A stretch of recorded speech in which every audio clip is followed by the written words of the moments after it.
Yes, we are ready. How are you? How are you doing? How is everyone? I'm well, thank you. Okay. Yeah. Siwa, kindly check the chat room. Andrew has sent a link to the opportunity, so you could copy from there. Thank Okay, I've noted it. Thank you. you. Right. How do we? Good. Sorry. Are we gonna get? Okay, we can get all because you posted that we should put our names and organizations that we represent. That's So right. we'll get Andrew's as well because I've not Yes, seen that please. yet. Thank Maybe you. I could even share with you when we are done because we can have the registration from our end. So Yes. I will just mail that to you. Right. Thank you. Good morning. You are welcome. Pleasure to have you connecting. I know Mayo Zimbabwe is connecting, if I'm correct. Like a Palm Tree Foundation from Nigeria. Andrew from Uganda. That's Youth and Women for Opportunities in Uganda. So we will just start off and then expect other people to join us as time goes on.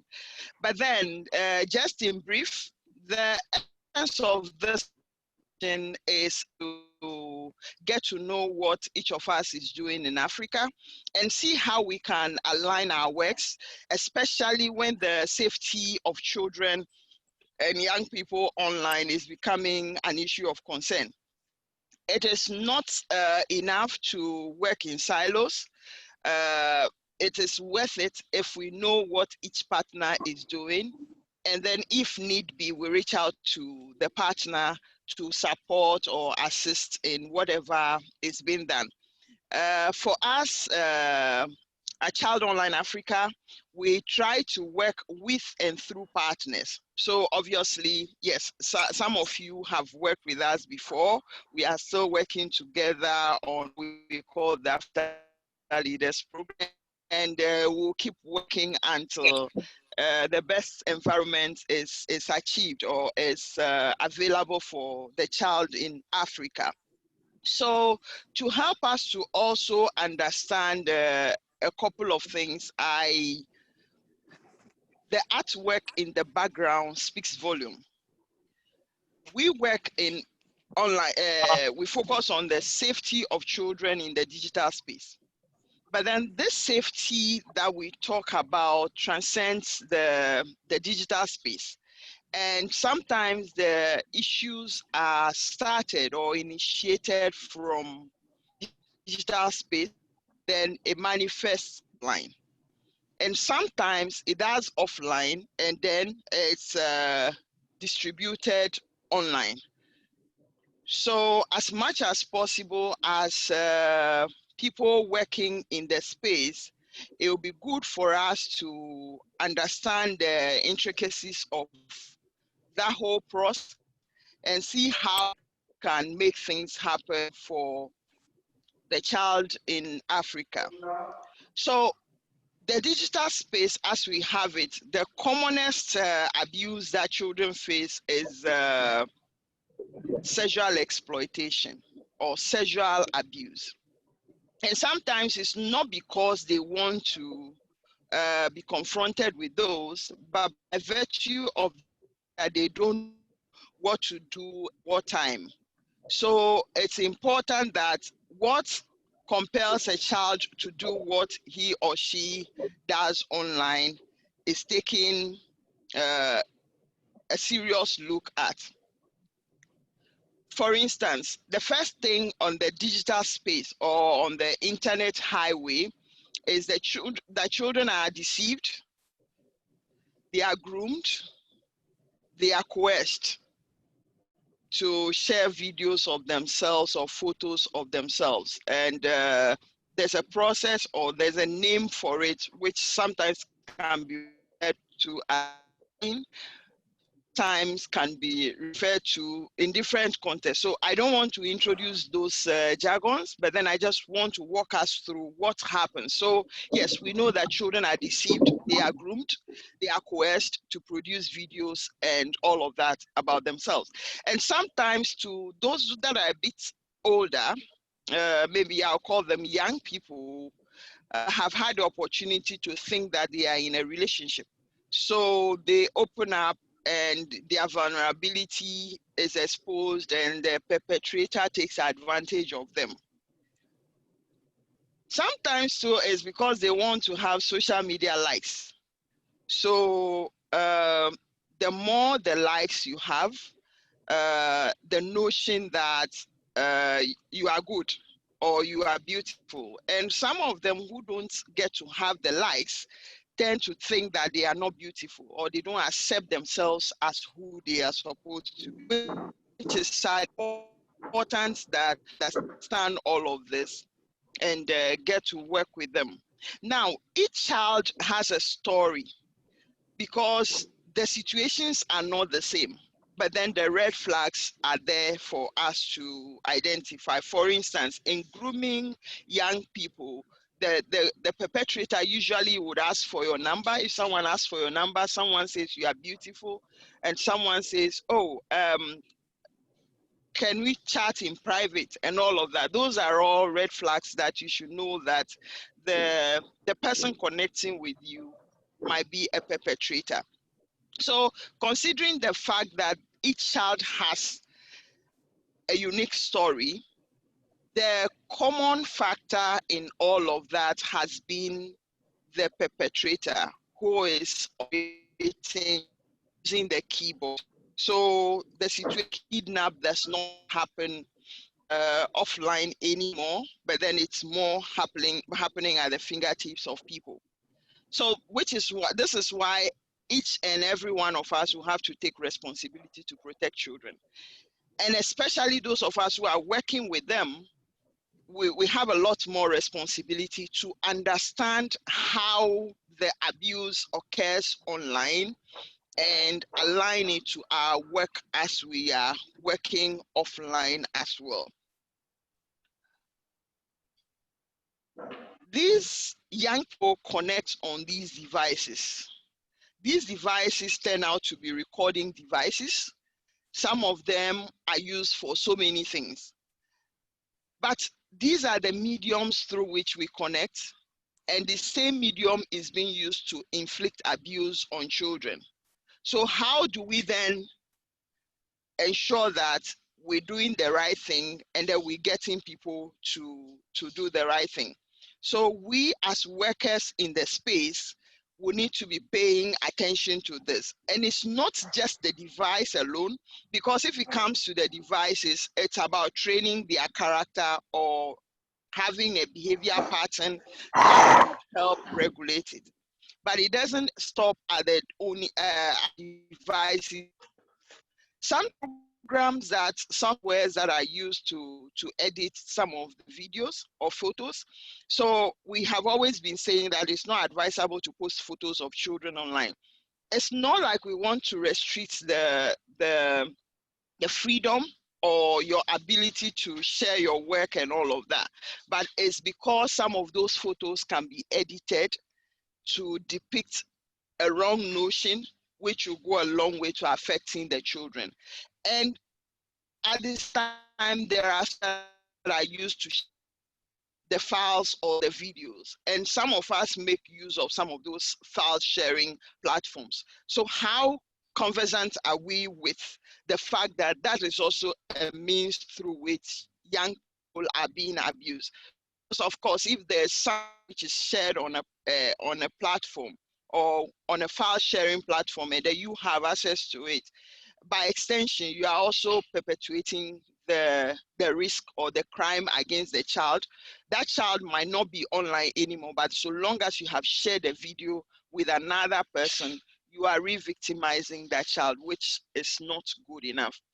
And internet platforms, of course, social media are used to this content or even store them. And some of us are on those platforms. But how well are we informed when it comes to those contents? What do we do with them in order to help reduce availability online? These are the things we should be thinking about and knowing. Mind you, there is also the demand side of things. Maybe if those content receive less click, the producers will not be producing them. But because there are people who claim to have love for children, and in fact have love for children's nudity, there is a demand for that. So the demand, of course, calls for supply. So the suppliers are supplying the content, and the consumers are also consuming it. But we are also in that space operating. How do we ensure that women, children, young people don't fall victim to situations? That is why it's important for us to understand some of the manifestations and where they occur, just so we can help stop the spread of the content of the African child, and by extension, the woman in Africa. Now, when we as organizations that are working in the space for child safety slack, or we don't understand what to do when the situation rears its head, what we do is we introduce the children to a manner of risk, which in the end traumatizes the child. And sometimes bringing the perpetrator to book is cost onto the child. For instance, let's take a case of an abuse where a child's image is posted online.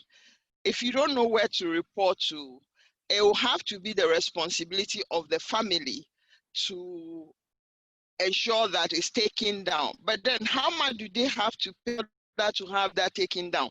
A cost which has to be borne by them, which is not good enough as people for us to be hearing about as people working in the space. I think there's a typographical error here. But what are some of the long-term effects? Depression, the spelling is suspect, so deal with it, please. Depression is one of them. They have difficulty in relationship and social engagement, substance abuse, antisocial behaviors. And some of us as organizations are working in mental health and all those things.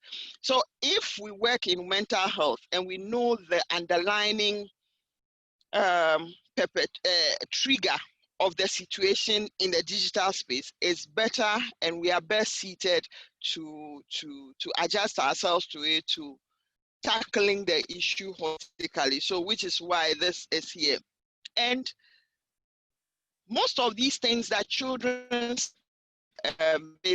neglect as well do not affect them directly as we may see it now immediately, but then it does affect them, and this goes to affect their progress in life and everything. So if we are working in the area of children, it is now our responsibility to make sure that we have a broader approach to addressing concerns of children and young people in the space. As workers in the space, yes, I said we should understand the fundamental.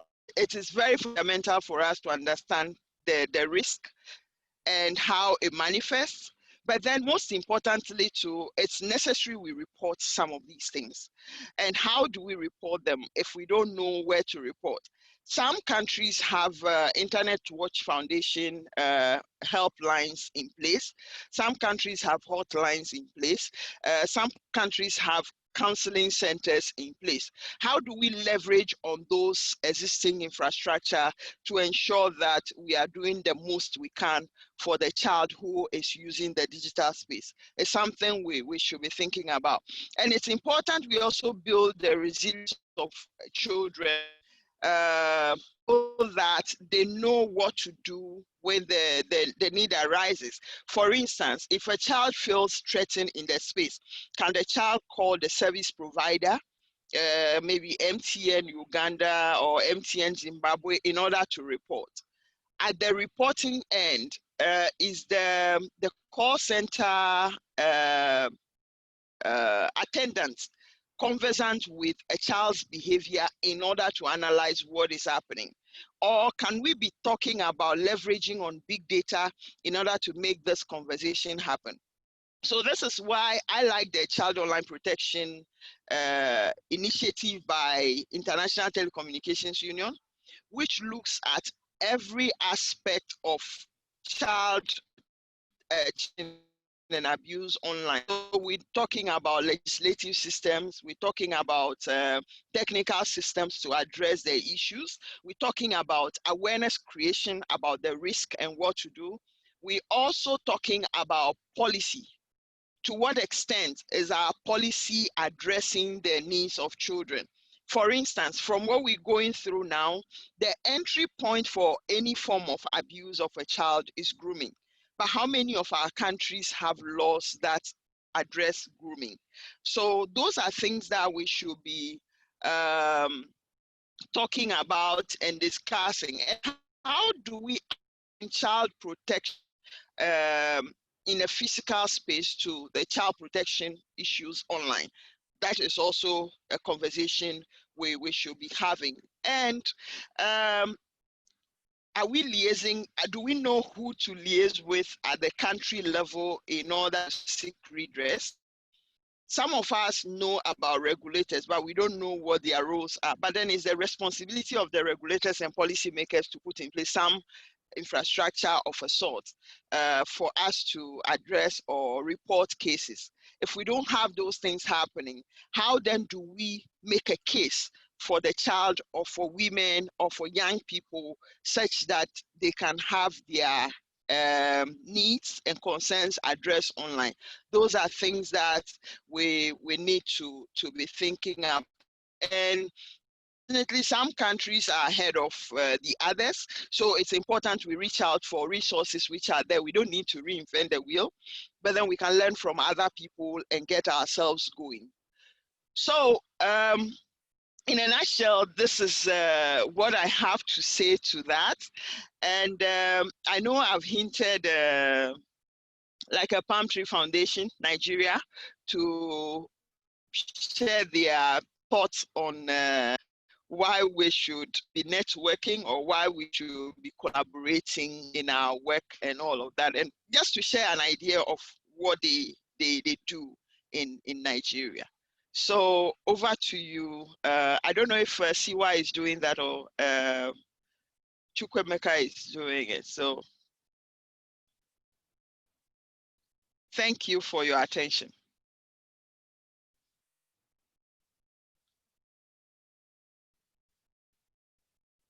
Hello.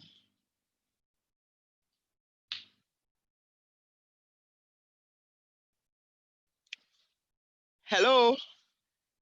Is everybody there?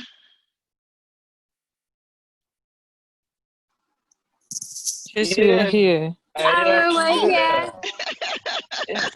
Oh, we're here. Emeka's doing it. But, Okay. Okay, let me let him. You are welcome, Madam Edith.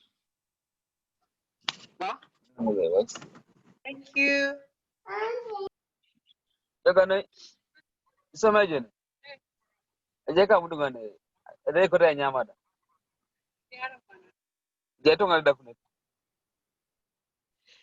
Madam Edith, can you put your name and your organization in the chat so that other people here will know about you and could help with the connections? Hello. Yes, Chuku, over to you. Hello. Can you hear me? Hello, yes, please. Yes, oh, please. I'm so sorry. Okay, so sorry. I lost connection because someone was trying to reach me. Okay. So so you asked how we could collaborate and network, right? No, I mean, just share knowledge with what you've been doing and why you think we should be connecting Okay. as Africans. I was intending to share a few slides from our document, but I will just speak, depending on if I'm able to share the slides. So, good afternoon, good morning, everyone. I'm Chukwuemeka Moye, speaking to you from Nigeria. Thank you so much, Awo, for organizing this, and it's a pleasure to meet everyone on this platform. Although I can't really see our faces except Awo's face, but it's a pleasure. I'm wondering why. So we'll correct that soon. I'll find out from Jake if he's disabled something. I don't think he's disabled. I think it's for us to turn on our videos if we want to, I guess. Yes. Okay. So maybe we want, I don't know, it's not compulsory, but then if you feel like turning on your video, yeah, you're at liberty to do so.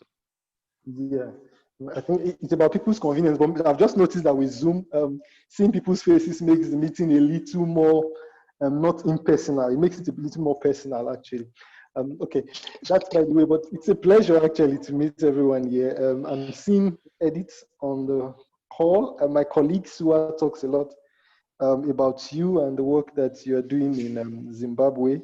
So it's a pleasure to meet you here. I'm from Like a Palm Tree Foundation. Like a Palm Tree Foundation is a non-profit in Nigeria doing work in child internet safety. And we've been doing this since 2016. Since 2016. And I will just share what was our motivation to go into this. In 2016, I was concerned about, I started doing a lot of research.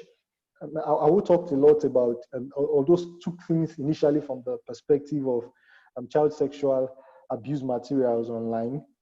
But initially, I was a bit concerned. It all started for me in 2013. I was a bit concerned about the exposure of young people to media, the unrestricted exposure of young persons to media, and the challenges that I noticed that parents were facing in terms of trying to monitor their children's use of media. And without doubt, every one of us knows that the media is a very powerful tool. Demonizing it doesn't solve the problem. That's the truth. It's a tool, it's amoral, so it depends on the use to which it's put.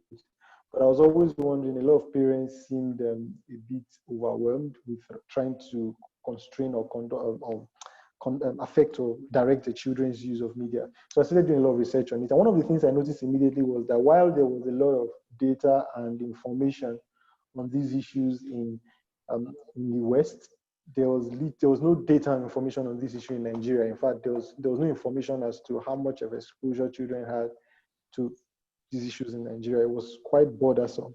So the work for me started in 2013, but I scaled it up a bit in 2016 when I conducted a research I did like a survey in Abia State back then.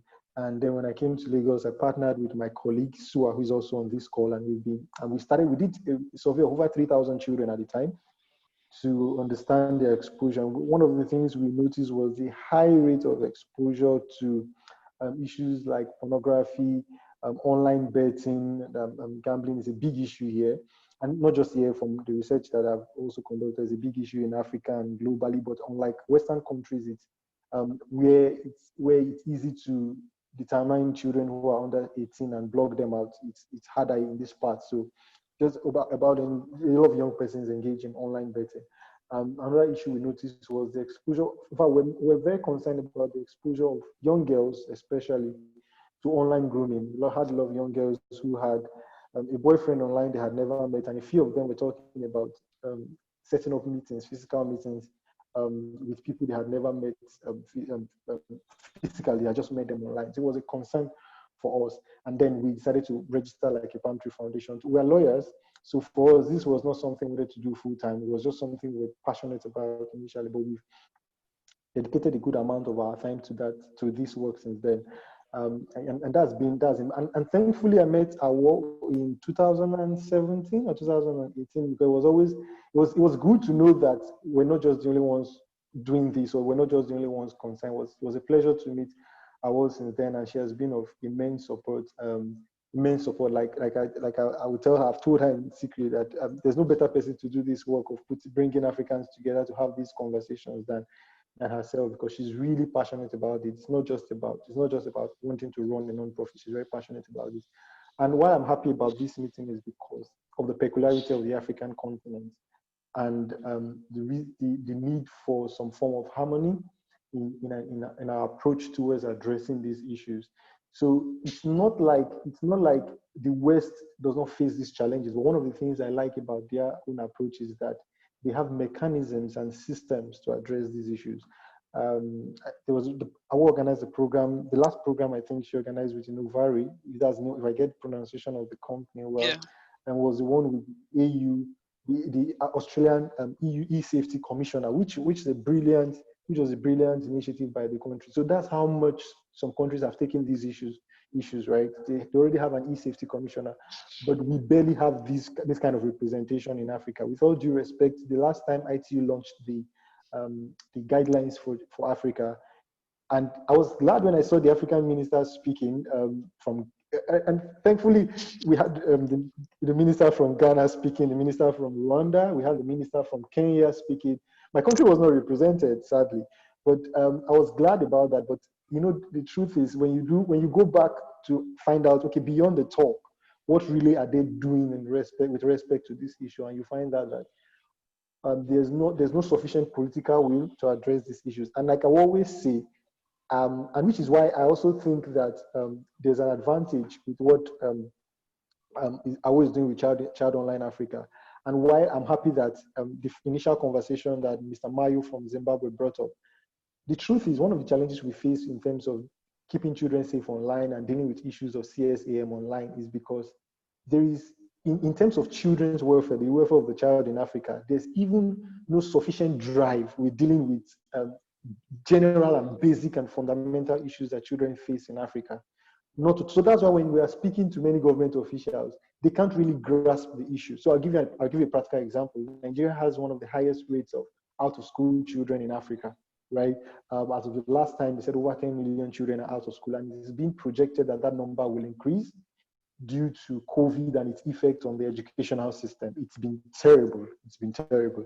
Now, I live in a country where you walk by the road and you see a lot of children on the road selling things because that's the way their parents can survive. So it's pretty hard when you are dealing with a government that has not even been able to compel children to go to school, right? And you are trying to tell the government that you have to protect children online. Some African countries would rather tax, like we're seeing already, Uganda and many of all these other countries, we rather tax social media use, we rather bring in up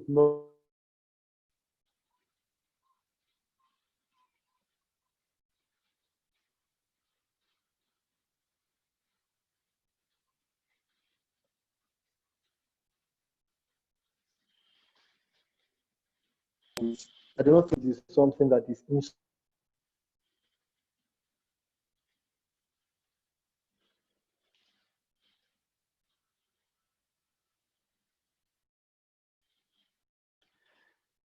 I think Emeka's internet is frozen. Okay, he's back. I'm so sorry, I lost connection for a bit. Yeah. Can you hear me? Yes, we can hear you. So which is why I think this is the first step we need to take with respect to this, and that is bringing us together to be able to share ideas and share opinions. So in rounding up, I think we should have more of these engagements, and it would be good to see more CSO representation across Africa during, if we have another so last year in October, we had a program with ITU, which was a beautiful program. And there was a lot of, so we were able to have conversation with regulators and CSOs and people just playing in the space. So I wish that it's good we're having this conversation. Hopefully we can take things further, so to share more ideas. And I think we're able to do more, right? If we have this more of this for us. So thank you very much. I think I'll stop here for now. All right. Thank you so much, Chukwemeka, for shedding light on that. So just to drive home your point, the October meeting, you recall in the last meeting, we did agree that they should make it an annual event. Yes. So by the grace of God, this year we're going to have that. And the guidelines will be relaunched. That's the African version. The one we witnessed was a global one, but then we'll have the African one launched in October, all things being equal. So the date will be communicated to you. That's as far as I know. And I think in terms of government too, our government might not be able to do everything by themselves. So we would have to give them the support. But then how do we give them the support? We can be working in a space as child protection actors, but then our ability to align the work in order to achieve multiple targets with one pebble, for want of a better word, will be a creative way of addressing the issue, considering the peculiar situation Africa finds itself. When we talk about the digital divides, Africa has a host of issues that contributes to the divide as far as women, children, and young people are concerned.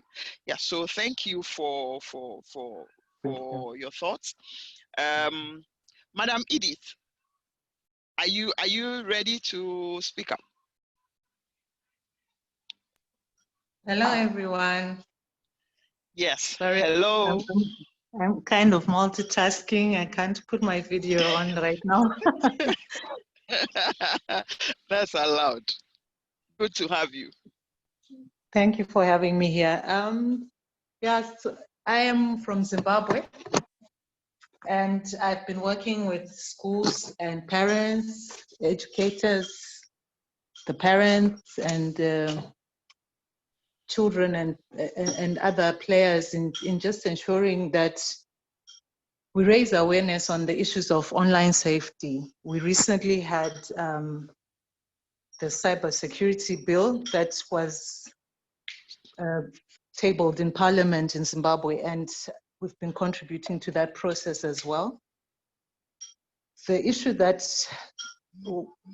brought me to this was that I realized in most of the schools, we had a lot of the children who are now being asked to go online, use digital devices, but there was nothing about digital literacy being taught. And it resulted in a lot of cases of cyberbullying, child sexual violations, and other difficult issues of concern. So as a mother and as a concerned citizen, I decided to take it upon myself to just find out more information about this issue. And then this is how my organization was born. I then decided to make it more formal and to engage the relevant parties. At the time, 7 years ago, the regulator was not even interested in discussing those issues because there were more important issues on their plate, apparently. So-called more important issues. Yes. And it was, they said it would be a difficult thing to implement because there were no structures in place in terms of reporting, in terms of making sure that the reported cases are dealt with appropriately and so forth. So that then further increased my passion to do something if I could. And I've been working with various organizations, from counselors to psychologists to lawyers and then the legislators themselves, and just trying to find ways of consolidating all our efforts and our interests, yes, as a nation. But I then also realized that the material that we would come across was not specific to African children. Most of it was more appropriate for the European countries, which then also led me to to look for other Chiku, you are organizations. smiling because it's like the problem is the same all over, right? Yeah, so I wanted something that would speak to the African child and solve the Yeah. African problem within our context. And this is what then led me to connect with other people like with Siwa and yourself, Awo. And I'm delighted to be here, and I hope to be able to contribute more and to also share experiences and best practices with you all. Thank you. Thank you, Madam Edith. You touch base on digital literacy and citizenship, and I know it's one of the things so dear to your heart. So, like yesterday, we connected on the Africa Digital Leaders program that we starting. So let me seize the opportunity to explain what that means for those who are not conversant with it. So it's a digital intelligence program, which is run by the DQ Institute. So as a continent that is growing, that has not had the opportunity other continents have had, we thought that the best entry will be to get our children to have access to that kind of information, which will build their capacity by extension in order to influencing a better behavior within the digital space. So we are putting together the subdomain or a mini website, which will have the information of all the partner organizations working in Africa on that program, and would also create a once in a month conversation for us to engage with the young people who are taking part in that program. It could be in thought leadership. There's a program for those who might want to learn coding. At least they need to apply the knowledge they've acquired from DQ to the coding that they wish to learn. There's also going to be cybersecurity sessions, which will be held with them. And because we are endowed with lawyers, we would also be delving more into policy and the rights as digital citizens in Africa, and what we could do to further advance the cause of children and young people's protection on the continent. So in a nutshell, that's what it is. For those who are not privy to what Africa Digital Leaders Program is about. But essentially is to introduce the children to digital literacy and citizenship. Currently, we have the slot for 240 children because the National Communications Authority of Ghana paid for 120 children in Ghana to do that. And being the leader of the campaign, I thought I should also commit some funds. So I've taken it upon myself to also support 120 young children across Africa to ascend onto the program. And some well-wishers are also supporting. So as time goes on, I'll be updating you, and then the slots that each country will have in order to have a wide conversation on the issue. So on that note, I would Abel Mayo, Zimbabwe. You are happy to meet your countrywoman, right? Of course, of course. How are you? How are you, everybody? We are well, thank you. Thank you so much. Well, so my name is Abel Mavura. I'm from Zimbabwe. I'm the director of an organization called Marvel Act, Youth Organization of Zimbabwe Trusts. It's an organization which was founded in 2003. We work mostly on issues to do with young people's empowerment, and we focus much on child and youth programming. So one of our key area that we focus on is child safety. So we've been doing a lot of awareness, raising awareness campaigns on children online safety, and we have also partnered with other organizations in Zimbabwe, organizations like UNICEF, to also celebrate Internet Safety Day. We've also partnered other organizations like Youth Empowerment Transformation Trust to help us to cascade information in marginalized communities where we think there is a lack of information, and most young people, they do not have enough knowledge about cyber security, about the risk of going on internet. And we're also focusing on teenager because there is a hype, especially among teenagers, when it comes to internet, but they do not understand the risks that comes with internet. So as an organization working with young people, it is our role, it is our duty to bridge that information gap. Then we also cascade information. We develop information that is important to them, so that they don't fall risk to all these crimes committed online. So as an organization, during the lockdown period, we realized that that's when a lot of things were happening online.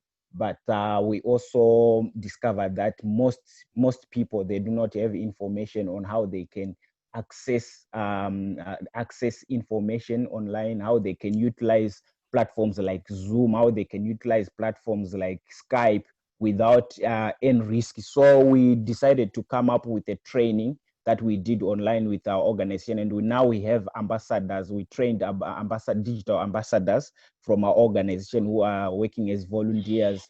These ambassadors, they reach to other young people in giving them information about online risks, information on how to utilize internet, basic computer skills, which can help them to stay safe and also to access internet without any problems.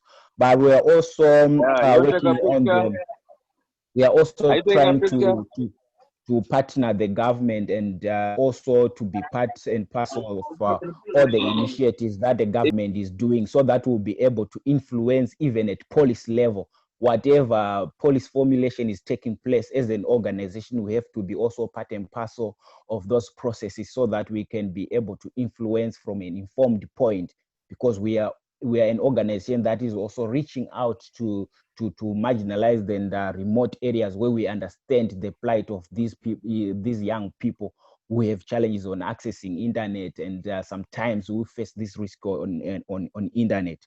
So yeah, we are planning to do a lot of activities around online safety, because we realize that it's still an area where people just ignore, and people are not really talking much about it, because they just give young people the gadgets, but they don't give them the safety measures. They don't teach them on how to utilize all these gadgets. So we really need to work hard on this area, and if it's possible to come up with partnerships, yeah, with stakeholders like UNICEF, Save the Children, Childline, all those organizations that are interested in this area. It's really important, and we are glad as an organization that we are also part of the network of Child Online Africa, and we've done some commemorations together, and we've done some tweet chat, some tweet bets, where we're all discussing issues around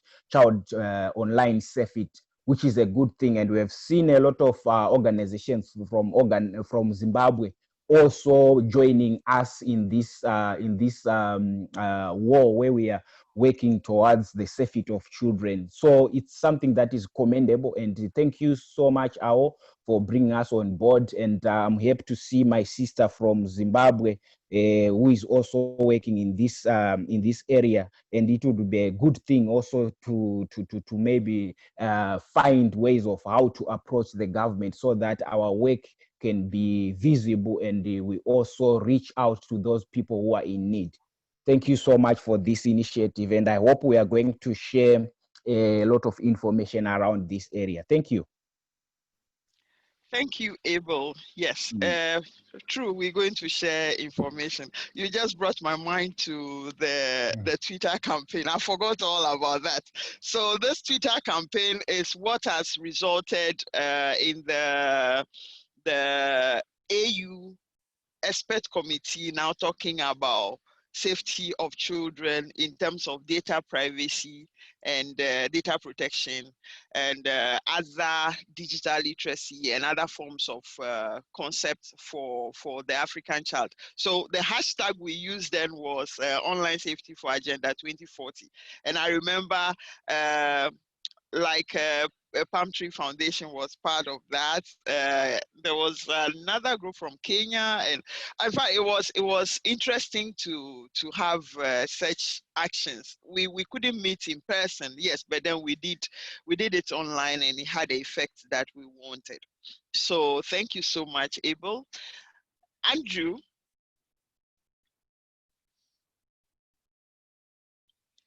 Mr. Uganda.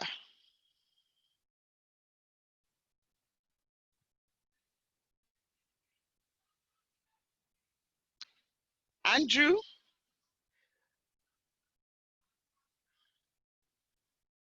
Okay, so maybe whilst we wait on Andrew to touch base. Okay. Oh yeah, I muted you. Sorry. Okay. Right. I'm sorry, I muted you Sorry, because your sound was obstructing. I'm sorry. Yeah, kindly share with us what Youth and Women for Opportunities in Uganda does. Youth and Women for Opportunities Uganda is a community-based organization that is working with the youth and women in Uganda, supporting quality education. One of the quality education that we provide to our communities and our children is ICT, or Information Communication and Technologies, teaching ICT in schools. And of course, it's recently, due to COVID, there's a transition to digital learning, where there's learning at home. We provide learning at home.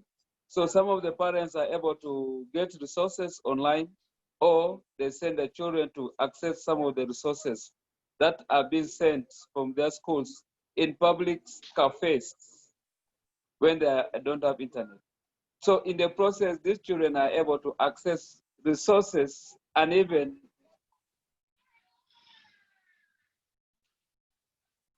that is not good for them. Because it's a public cafe, they see some of the information that should have not be accessed to them if they use a home cafe or if they use the parents' phone. So we don't have control over it. But nonetheless, overall, one of our roles is to give information to children who do not have access to internet.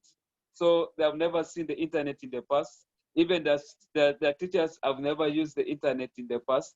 So we bridge the gap of digital divide by taking the computers to the schools, downloading resources for them at school, print those resources for them at school so that they can continue to learn while they are offline right now due to COVID. It's one of the things that were done. But overall, the challenges that we have in Uganda is we don't have access to ICT information in rural schools. The luckiest schools in the urban centers have access to some, or have heard about a computer in one way or another, or their parents have access to a smartphone like I do. But the rural schools who do not have any information, or have never seen a smartphone, and even then they have never used grid, they have never seen grid light because they're out of the grid. So they don't have access to any form of communication in form of computers, internet. And that's what the people were targeting, so that they also, just like the schools that are based in the urban centers, are able to use the information technologies to facilitate their learning. So I was glad to enroll in this fora. Maybe by working with you, will give us an opportunity to roll out many of our programs to those rural schools that do not have access to digital programming in the rural areas. And one of the few exciting moments that I enrolled for this meeting and share our experiences, tell people out there about the challenges that is the students, the peoples of Uganda are having, and join the African fora and international fora so that we can continue to support quality education and bring those resources to be accessed by the children who need them most. It's one of the few reasons that I was glad to be in this forum. Right. So a quick question for you. How are you working with the government? Because I know Engineer Irene, who is the acting director for your regulator, launched the digital literacy program, I think 3 weeks ago or a month ago. How positioned is your organization to leveraging on that? Or you don't have any relationship at all with them? It's our quest to have such a relationship, but although I'm based in Uganda, I'm hearing, okay, I heard about it in the airwaves, but we don't have a direct contact. Yes. Okay. But it is sometimes we in Uganda might not be in really having benefit of such a literacy program because we are based in the remote areas. You are talking about somebody based away 700 kilometers away from the person you're talking to. And imagine a school that is 700 kilometers away does not even know what is happening in Kampala, the city of Kampala. I'm based in the most rural area in Teso, that is Serere, deep here in the village. And like me, I'm lucky. You're even telling me about it. What about those teachers who have not even heard about it? See, that's the difference. Yes, through me, maybe that teacher can also hear. So I take this opportunity to give you a chance to connect me to the engineer so that, yes, the students, the pupils of Teso, where I live, or area where I come from, can have a chance to benefit from that initiative. So that's a good initiative. That's the purpose of this network, so that we can connect. Nonetheless, we also want to continue and quest to benefit from your programs. I know right now everyone needs the same program, same programming well over because of the challenge of COVID. But we are looking forward to benefit from both. So if connect to us and introduce our organization to her, maybe we can begin from there. Yes, I'm sure Irene will be glad to work with your team, because from the launch, the statement she gave, the focus is more on the marginalized. So she's very keen on that, and it's a matter of having an organization who will serve as a driver to reaching those group of people. So yes, I will do an email intro after the session so that you get to connect with her then. Thank you so much. So essentially, we've all shared our areas of work and all of that. I don't know if we have anything more to say, but then from the look of things now, we don't want to drag webinars beyond the expected time. So the floor is open. Whoever wish to say final words could share them, and then we will decide on the next steps, and we'll be done for the day. Anybody with any last comment or thoughts? Siwa, you want us to hear your voice? Again? Hello? Okay. For me, my quest for this webinar was to get a connection, the link for an opportunity to connect the communities where I come from to a digital divide, to bridge the digital divide. So I don't know how you're going to support us so that we get connected. Yes, I'm sure. Yes, I mean, it's no, a big Andrew, question, but I agree with you. I agree with Yes. No, I agree with you perfectly. But then maybe I also want to put it to you that the digital divide goes beyond the devices, having access to the devices, because sometimes affordability or financing of the data for the device is another one. And then even network issues are also there, which could fall into the digital divide. So we could have an extensive discussion on that off this record, and then maybe even find out from others who might have gone through that before to share their best practice as to how they were able to address the issues and all.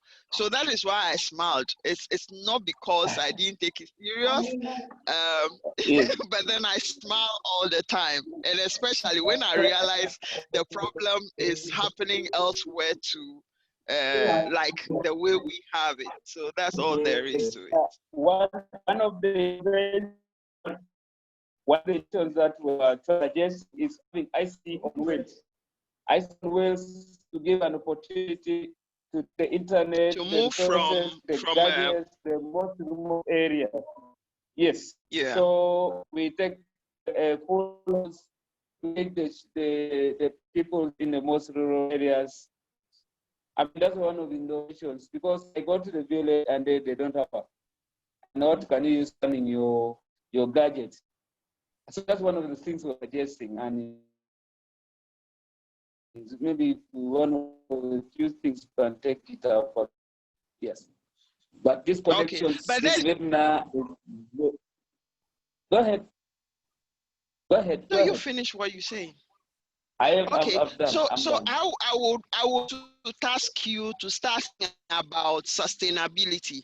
How do we sustain your initiative?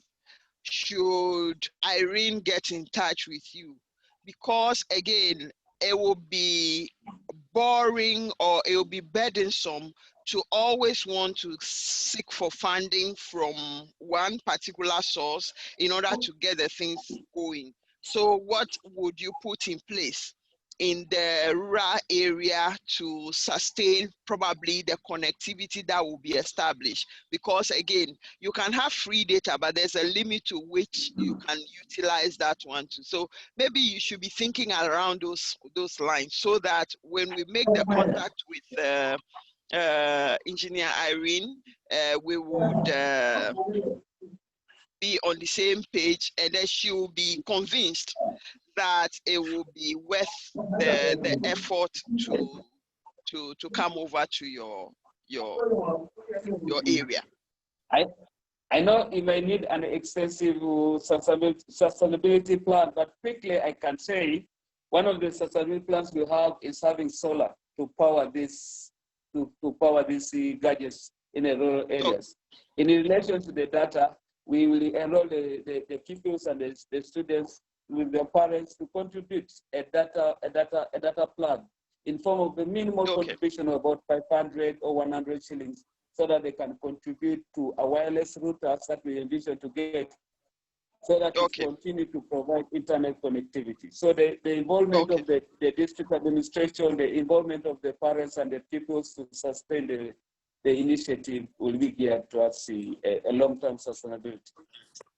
Okay, that's good to hear, Andrew. Thank you. Siwa, would you like to share something? Yes, please. Just so we hear your voice. Yes, please. Thank you. Just briefly, hello, can you hear? Yes, please. Okay, just briefly, I just wanted to talk about, I know we're talking about bridging the digital divide, but really emphasizing the fact that a lot of children don't have access, so they're not included already, right? But also, I know we're very few here today, and yes, great things start small, but we need to speak to our governments and other stakeholders who should, be at the forefront of these conversations, so that, because as much as, yes, we want everyone to have access, it has to go beyond our levels. So like the DQ program that we're having. And yes, we can start with a few children, but eventually we'll need governments to be on board as well. And also if we could speak to our colleagues in other African countries so that it's an African-wide conversation. Okay. Yeah, thank you for all the work that you're all Thank doing you. as well. Thank you. Thank you. Madam Edith, do you have any final words? I just Thank you. realized someone joined from South Africa. Right. Okay. Yes. Madam Edith, you have the floor, please. Thank you. No, I just wanted to say thank you very much for this initiative. And like I said before, I look forward to us interacting and sharing more best practices and ways of engaging the responsible parties. And I'm very excited to be here. Thank you. All right. We are excited to have you too. Thank you. Abel, any final words? Chukwemeka, any? I'm okay. Thank you so much. I've enjoyed the conversations. I'm in a very noisy place, so I can't really talk right now. I'm on the move. But thank you so much. Okay. Okay. We've heard the noise in the background. That's okay. Abel?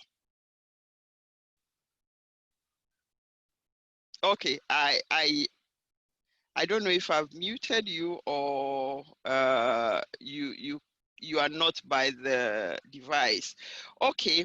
So once again, thank you so much for accepting for us to connect on the needs of the child in Africa. And with our little support or with our little actions locally will go a long way to making a huge impact in the lives of the children in Africa. Sir Prince, connecting from South Africa, we may have to fill you in with what we've discussed because time is already gone and we want people to go their desks to want to do. So thank you so much. We will share a brief note about this discussion and then share the contact details of others who might not have taken note of that as well. So then we will keep the lines open. And I would also be updating you later, either later this month or middle of next month about the date for the ITU launch. So those of you who could participate will clear your schedules in order to make time for that. So thank you once again and may God bless you.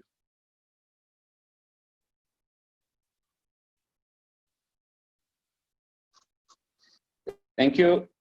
God bless you too. Thank you. Thank you. Thank you. Oh, bless you. Thank you. Amen. Yeah. Jake?